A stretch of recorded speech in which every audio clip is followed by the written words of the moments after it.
baada ya uchaguzi mkuu wa mwaka 2020, matokeo ya uchaguzi ya mwaka 2025 yameendelea kutoa uwakilishi mwembamba sana wa upinzani bungeni, hali inayoongeza umuhimu wa vyama vya siasa kuendelea kutumia mifumo mibadala ya kuisimamia serikali, kuikosoa na kuibana ili iweze kuwajibika kwa wananchi.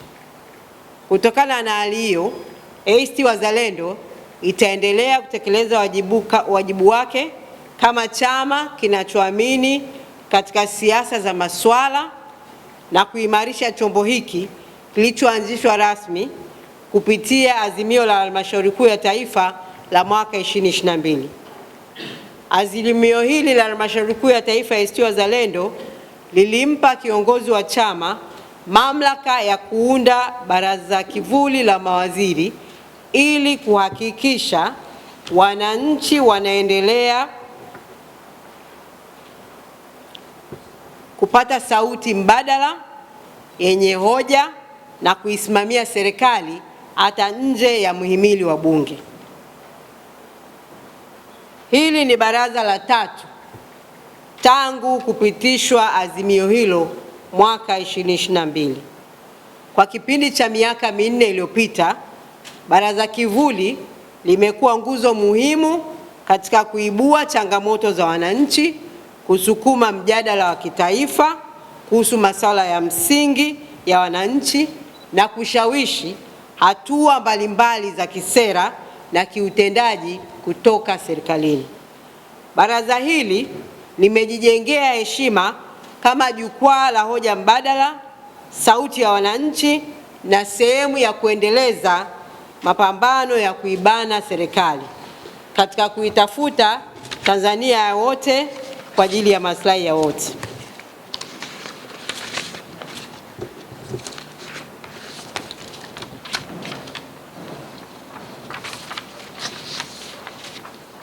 Kwa mwaka huu wa 2026, baraza kivuli litakuwa tofauti kidogo ilivyokuwa hapo awali. Mbali na kuwatumia wanachama wenye uzoefu, uwezo na weledi waliopo nje ya Bunge, litawahusisha wabunge waliopo bungeni ili kupanua wigo wa usimamizi wa serikali na kuimarisha ubora wa utendaji. Lengo letu ni kuhakikisha kuwa ACT Wazalendo inaendelea kuwa sauti imara ya wananchi ndani na nje ya vyombo rasmi vya dola. Katika uteuzi niliofanya, ninapenda kutangaza kuwa umezingatia uwakilishi wa kitaifa, uwiano wa kijinsia na umezingatiwa.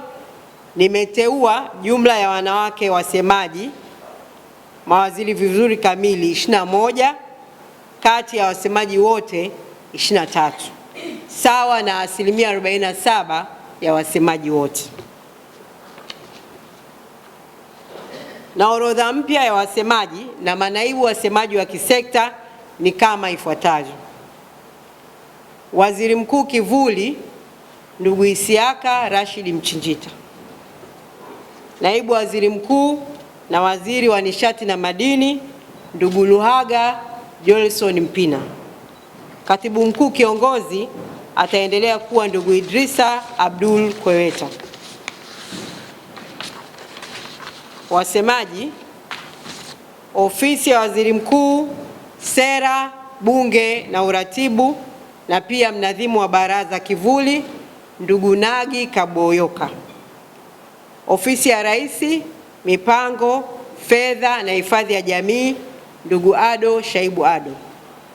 Ofisi ya Rais, Utumishi na Utawala Bora ndugu Pavu Abdalla Juma, msemaji, ndugu Samson Chacha Marwa, naibu msemaji. Ofisi ya Rais, Tawala za Mikoa, Serikali za Mitaa na Maendeleo Vijijini ndugu Kulthum Jumanne Chuchuli, msemaji, ndugu Shingo Bakari Shingo, naibu msemaji. Ofisi ya Makamu wa Rais, Mazingira na Muungano ndugu Saidi Ali Mbaruku. Wizara ya Ulinzi, Mambo ya Ndani na Usalama wa Raia, msemaji ndugu Rashid Habib Ali. Naibu msemaji ndugu Hussein A. Kaliango. Wizara ya Katiba na Sheria, msemaji ndugu Peter Madeleka.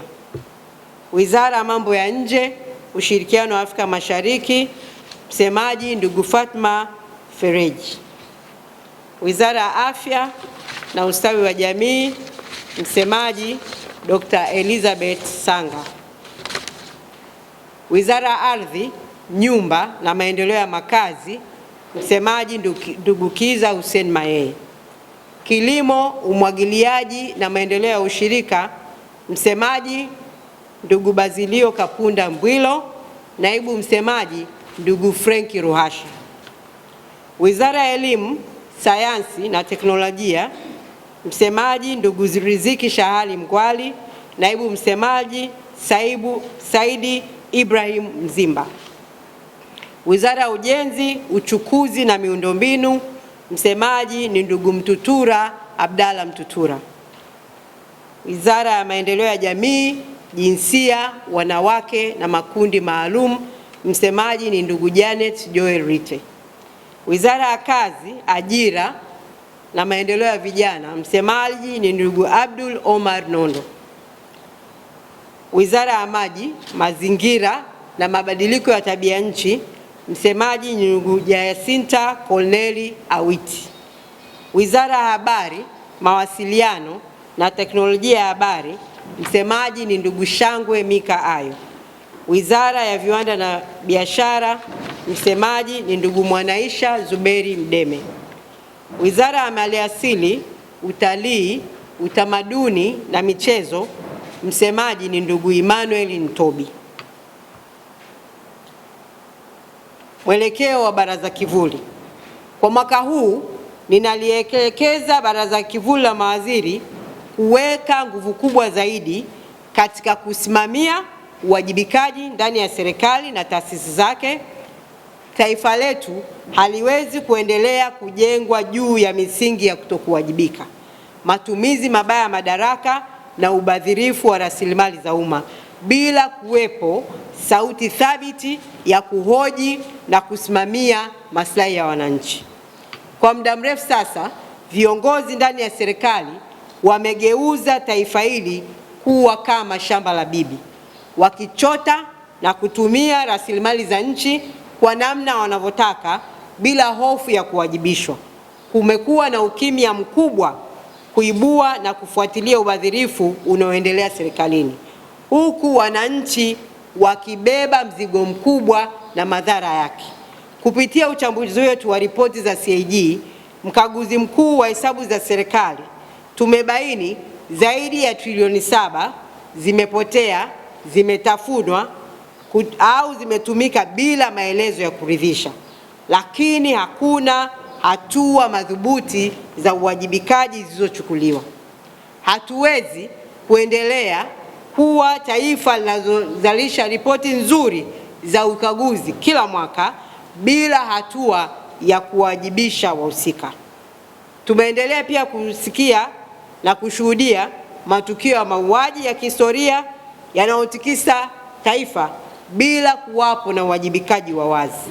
Tumeona pia wananchi wakiporwa ardhi zao na kuondolewa katika maeneo yao na kunyimwa haki zao za msingi bila kusikilizwa, kukiwa hakuna sauti mbadala yenye nguvu ya kuhoji na kuelekeza mjadala wa kitaifa. Tunataka baraza hili kivuli la ACT Wazalendo likawe sauti kuu mbadala ya kuhoji kwa nguvu na kuelekeza mjadala wa kitaifa. Tuondokane na huu kimya wa kuendekeza kutokuwajibika unaoendelea.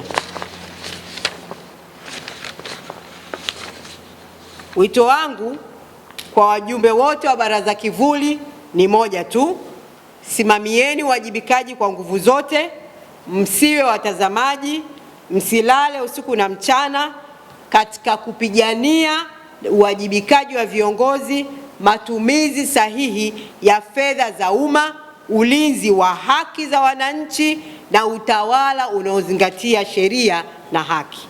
ACT Wazalendo itaendelea kuwa sauti ya wananchi waliokata tamaa ya kusikilizwa, na baraza hili litakuwa mstari wa mbele kuhakikisha hakuna anayekuwa juu ya sheria wala anayefanya matumizi mabaya ya mamlaka bila kuhojiwa. Naendelea kuomba waandishi wa habari na umma kwa ujumla kutoa ushirikiano wenu mkubwa kwa awamu hii nyingine ya utendaji wa baraza kivuli. Asanteni kwa kunisikiliza.